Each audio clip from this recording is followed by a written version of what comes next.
Bonjour à toutes et à tous et bienvenue dans cette première édition de Burkina Mining News. C'est avec un immense plaisir que nous lançons ce tout nouveau rendez-vous mensuel entièrement dédié à l'actualité des secteurs miniers et énergétiques au Burkina Faso.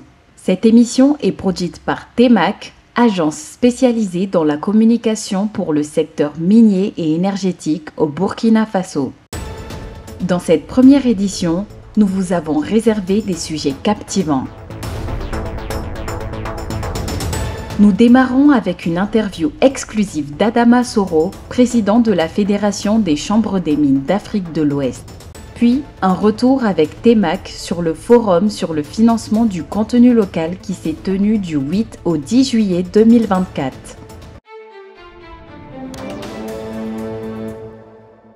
Pour débuter cette première édition, TEMAC a été reçu par Adama Soro, président de la Fédération des chambres des mines d'Afrique de l'Ouest. Dans cet entretien exclusif, il nous partage une vision innovante et intégrée pour un développement minier régional. Il plaide pour une coopération renforcée entre les pays de la sous-région pour une meilleure mobilisation des ressources et des investissements locaux.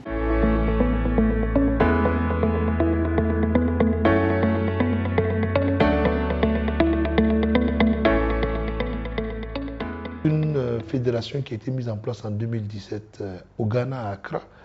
Vous êtes sans ignorer que la Chambre des mines du Ghana a une longue tradition.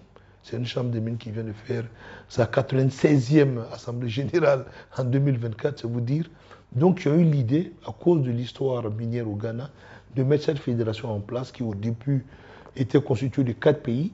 Donc le Ghana, le Burkina Faso, la Guinée et le Mali, mais qui aujourd'hui s'étend à près de 9 pays de la sous-région. Aujourd'hui, c'est une chambre des mines, une fédération qui est multilingue. On a des chambres, comme on appelle, francophones, anglophones et un peu tout. Aujourd'hui, l'ensemble des pays de la sous-région ont leur cadre du local content, de contenu local. Essentiellement, qui adresse les thématiques de l'approvisionnement local et de l'emploi local. Mais peu parlent de l'investissement local. Tantôt, je vous ai parlé de la possibilité aujourd'hui de mobiliser les ressources financières régionales. Pour moi, aujourd'hui, il faut qu'on soit capable de créer le statut d'investisseur régional. Il faut que un Ghanéen puisse venir investir dans les mines au Burkina, un Burkinabé puisse investir dans les mines au Ghana, au Niger, et j'en passe, et vice-versa. Parce qu'aujourd'hui, il ne faut pas laisser juste les investissements directs étrangers hors de notre continent ou hors de notre sous-région venir saisir les opportunités. Deuxièmement, il n'y a pas souvent de synergie dans ces différents textes. Chacun défend son marché, alors que la géologie, elle n'a pas de frontières.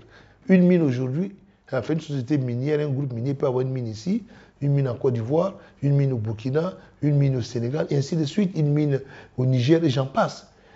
Il faut qu'on puisse mutualiser sur cet état de fait-là, cette considération régionale-là, pour permettre qu'au niveau de nos législations du contenu local, on puisse créer aussi un environnement qui fasse la promotion comme on appelle, des capacités régionales. Je m'explique, pour vous donner un cas concret. Toute la sous-région, en tant que marché, quasiment importe la chaux hors du continent. Pourquoi des investisseurs de Côte d'Ivoire, du Burkina, du Mali, du Ghana, du Niger, du Nigeria et j'en passe, ne se mettraient pas ensemble pour pouvoir développer la chaux, les gisements de calcaire du Burkina, pour en faire de la chaux pour toute la sous-région. L'enjeu véritable, c'est quand vous avez un potentiel, il faut le transformer en réalité. Pour pouvoir transformer un potentiel en réalité, vous avez besoin au moins de 3 choses. Le cadre réglementaire. Parce que nous sommes dans une économie globalisée. D'accord? Aujourd'hui, on ne peut pas juste faire des textes qui ne tiennent pas compte de l'environnement externe. Le numéro 2, c'est les capacités internes, endogènes, qui se trouvent sur le plan financier, matériel, technologique et humain. Si on veut développer nos ressources selon notre propre vision, comme on dit, la main qui donne, c'est la main qui ordonne. Nous devons être à l'origine, à la base de la maîtrise des principaux déterminants. Le troisième, c'est vraiment d'avoir une politique. Pour ne même pas dire souvent une doctrine minière. Où est-ce que nous voulons atterrir en matière de ressources naturelles dans les 5, 10, 20, 30, 50, voire 100 ans. Pour que l'or puisse briller pour tout le monde, il faut que tous les acteurs aient la capacité d'aller capter la valeur qu'elles génèrent. Les sociétés minières, elles, celles qui produisent, donc la question ne se pose pas. L'État est le régulateur en chef, donc c'est lui qui donne les taxes et impôts. Donc lui encore, il a un peu plus de maîtrise. Là où la question va se poser, c'est le reste de la société. Les communautés, les opérateurs économiques, le secteur privé, et j'en passe. Et c'est là qu'il faut travailler le plus. Mais ça veut dire que quand on va avoir de plus en plus de Ouest-Africains, d'Africains qui eux-mêmes vont investir dans les mines, la question de la répartition même ne se posera plus. Globalement, je peux dire que les États ont fait beaucoup d'efforts. On a vu qu'il y a eu beaucoup de réformes au niveau des codes miniers qui se sont améliorées au fil du temps, qui ont permis à nos États d'engranger un peu plus de revenus. Nos communautés aussi, de plus en plus, on a vu qu'elles sont capables, ou même nos communautés d'affaires sont un peu plus capables d'aller chercher des opportunités. Mais comme on dit, c'est encore work in progress. C'est toujours encore... je pense qu'il y a des compartiments où on peut encore mieux faire en matière de captation de la valeur ajoutée générée par le secteur minier.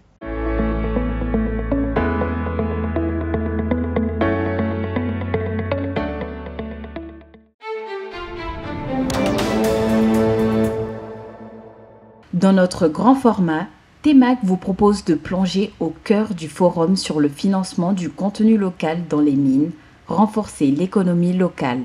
Cet événement majeur qui s'est tenu du 8 au 10 juillet 2024 a rassemblé des acteurs clés de l'industrie minière, du gouvernement et des institutions financières pour discuter des opportunités et des défis liés au financement du contenu local. Une réflexion cruciale pour maximiser les retombées économiques dans le secteur minier au Burkina Faso.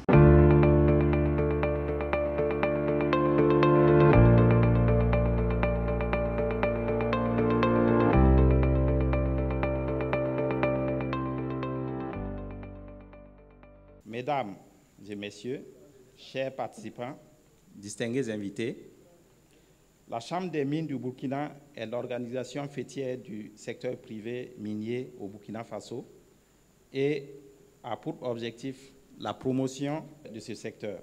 En effet, depuis l'adoption des textes réglementaires sur le contenu local dans les mines, auxquels nous avons activement contribué, notre organisation s'efforce de créer les conditions pour que le secteur minier trouve des biens et services de qualité en quantité suffisante et à des prix compétitifs auprès des entreprises nationales. Distingués invités, chers acteurs du secteur minier, mesdames et messieurs, c'est pour moi un réel honneur et surtout un réel plaisir d'être avec vous ce matin à l'ouverture de ce forum sur le financement du contenu local dans les mines. Permettez-moi, à l'entame de mon propos, de rendre un vibrant hommage à nos forces de défense et de sécurité, à nos volontaires pour la défense de la patrie qui se battent au quotidien pour restaurer la paix et surtout la sécurité dans notre cher pays et permettre ainsi la continuité de l'activité minière.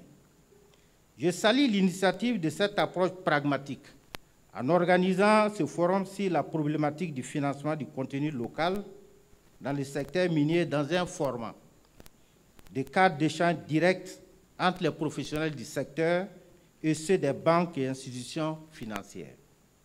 Il s'agira pour les acteurs d'examiner les produits financiers existants pour le financement du secteur minier, aussi capitalistique que l'exploitation minière, et d'explorer des solutions innovantes en vue de faire des recommandations pertinentes pour un secteur privé national capable de répondre aux besoins du secteur minier, tout en souhaitant une bonne inspiration aux experts et communicateurs. Pour les panels, je déclare ouvert le forum sur le financement du contenu local dans les secteurs miniers au Burkina Faso. Alors, ce qu'on peut retenir du contenu local, les points les plus importants pour nous en tant que secteur privé, c'est 2000 milliards de nos francs d'acquisition minière par an. Et le local contenu est une loi décidée par le gouvernement pour permettre au secteur privé national de prendre sa part dans les acquisitions de ces 2000 milliards. Donc c'est l'occasion pour nous d'interpeller le secteur privé, de s'organiser pour s'approprier réellement du contenu local et tirer le maximum de bénéfices de ce secteur-là. Je remercie la Chambre des mines et tous les participants pour l'effort de faire de cette journée une journée importante pour nous permettre de discuter, de regarder qu'est-ce que nous pourrons arrêter pour que l'administration publique nous soutienne. Et nous pensons que c'est l'occasion pour tout le monde de comprendre que ce texte n'est pas seulement pour la BSM, mais c'est pour la nation. Et quand on dit contenu local, le local représente la nation et non pas une localité. Et pour aller très vite dans le thème, aujourd'hui c'est important pour nous de vous expliquer que quand un fournisseur va vers les banquiers ont porté leurs chaussures pour nous retourner vers les minières. Et quand nous arrivons chez les minières, ils portent leurs chaussures pour nous amener chez le fabricant ou chez notre fournisseur. Les banquiers ont besoin qu'on ait un contrat, qu'on ait un papier qui dit que la mine a commandé. Et eux créent un compte chez eux pour que le travail ou l'argent rentre dans ce compte avant d'en mettre dans notre compte. Ils enlèvent ce qui les appartient. Les minières nous demandent d'acheter le matériel.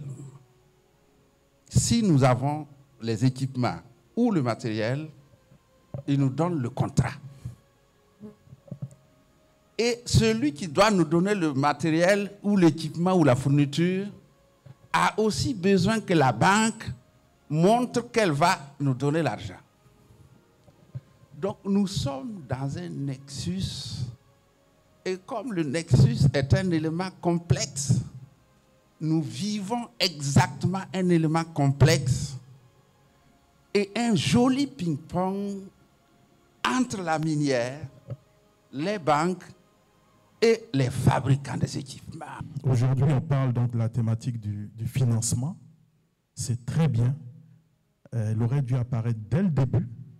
Mais ce que je voudrais dire, c'est qu'il faut vraiment comprendre et rester dans une logique d'affaires.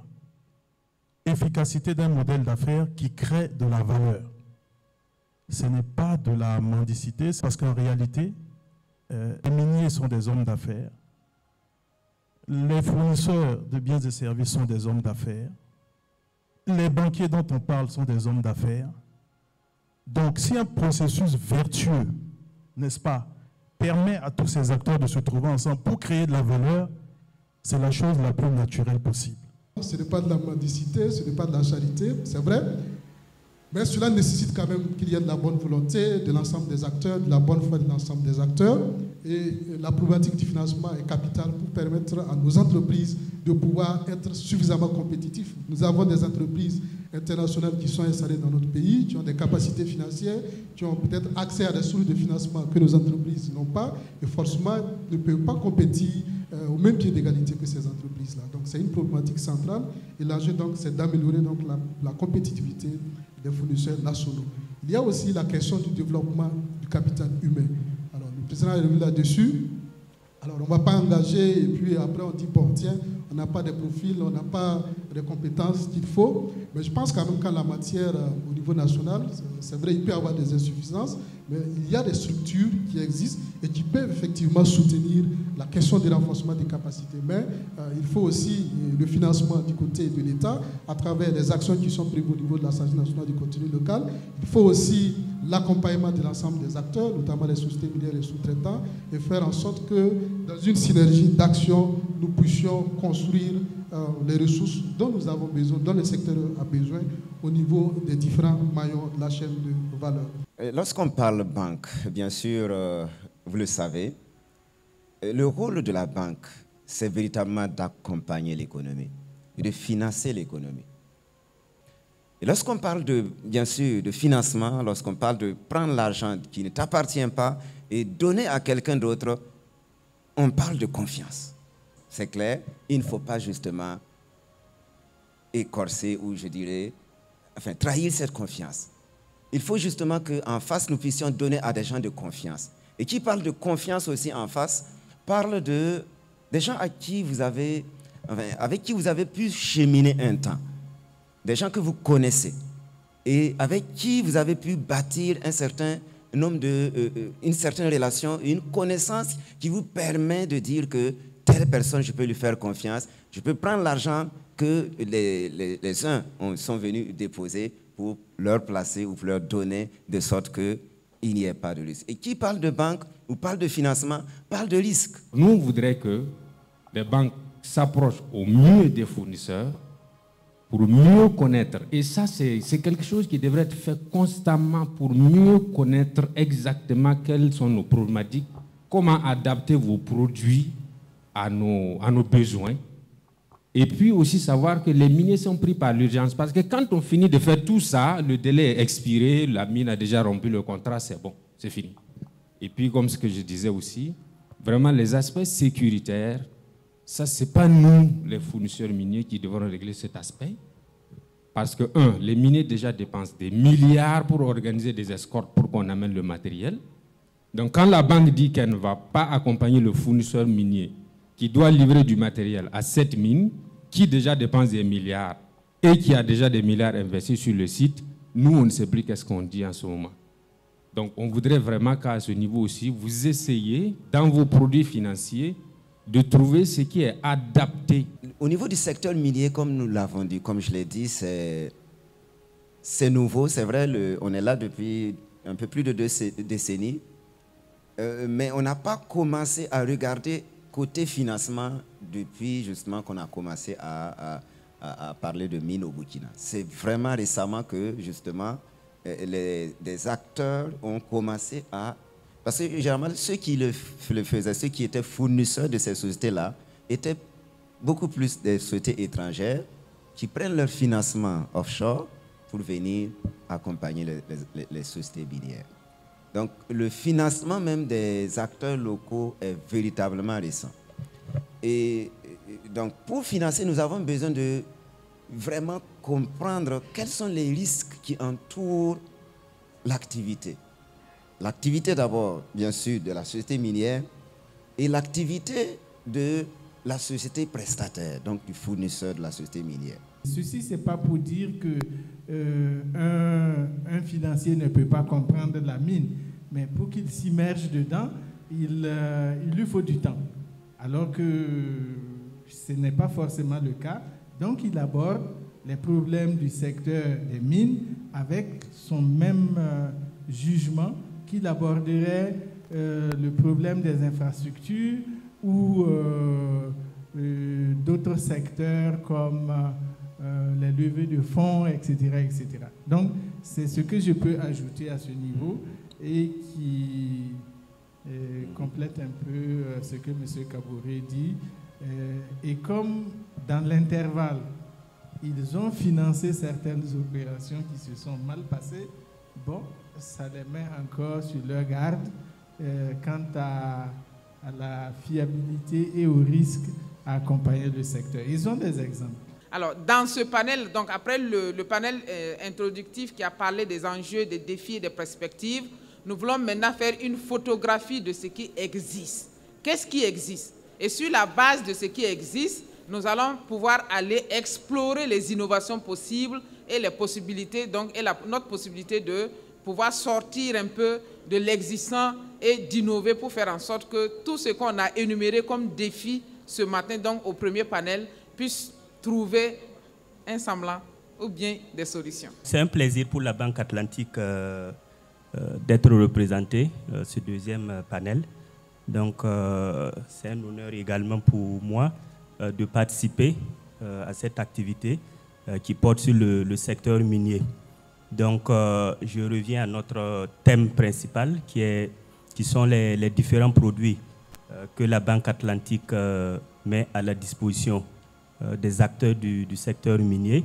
Il faut se dire que Pour nous, le produit qui pourrait répondre aux besoins d'un acteur du secteur minier qui dispose d'un bon de commande, bien sûr, c'est l'avance sur bon de commande.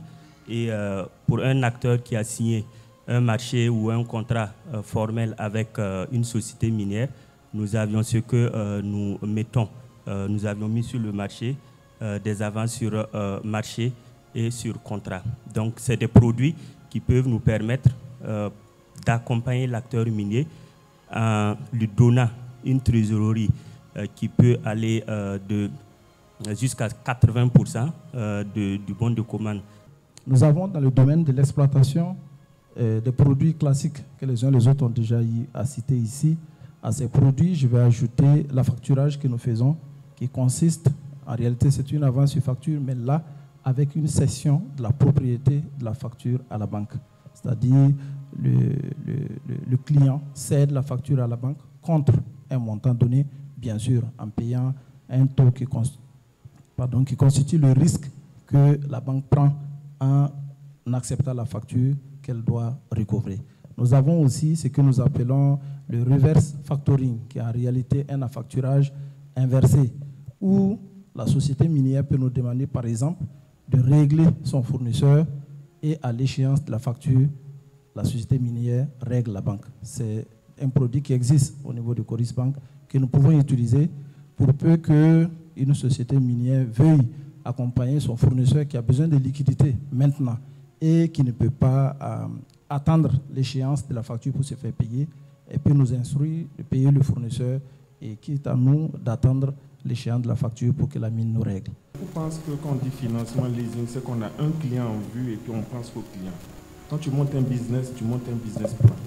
Tu considères que le marché national est tellement porteur que l'investissement n'est pas si risqué que cela.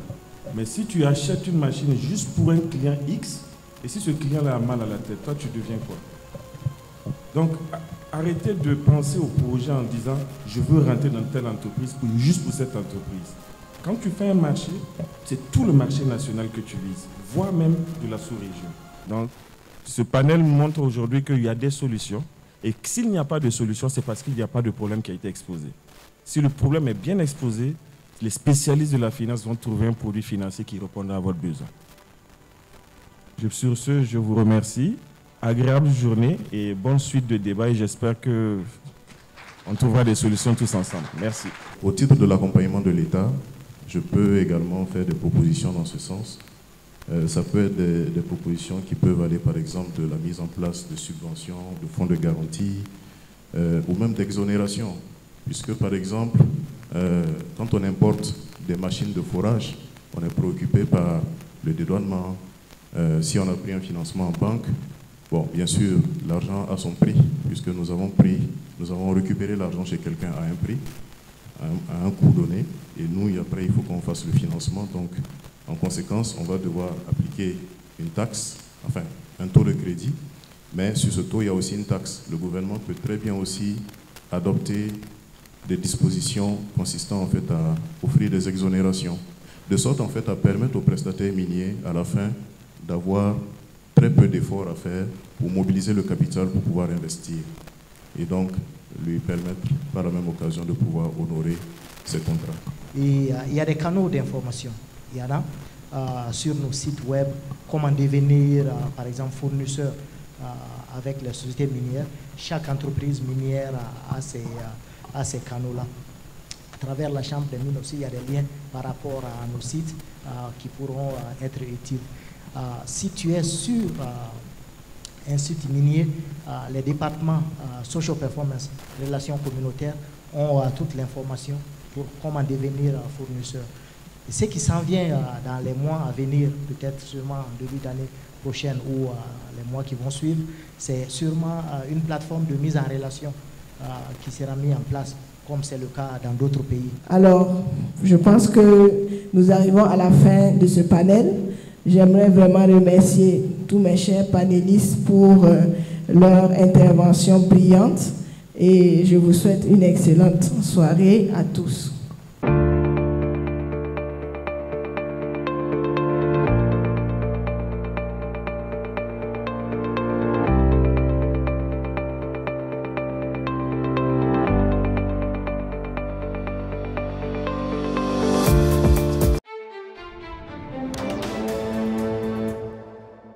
Voilà qui conclut cette première édition de Burkina Mining News. Merci à vous d'avoir été avec nous pour ce lancement et nous espérons vous retrouver le mois prochain pour continuer ensemble à explorer l'actualité du secteur minier et énergétique au Burkina Faso. Pour rester informé sur les actualités du secteur minier et énergétique de la sous-région, rendez-vous sur notre site t-mac.org et nos réseaux sociaux.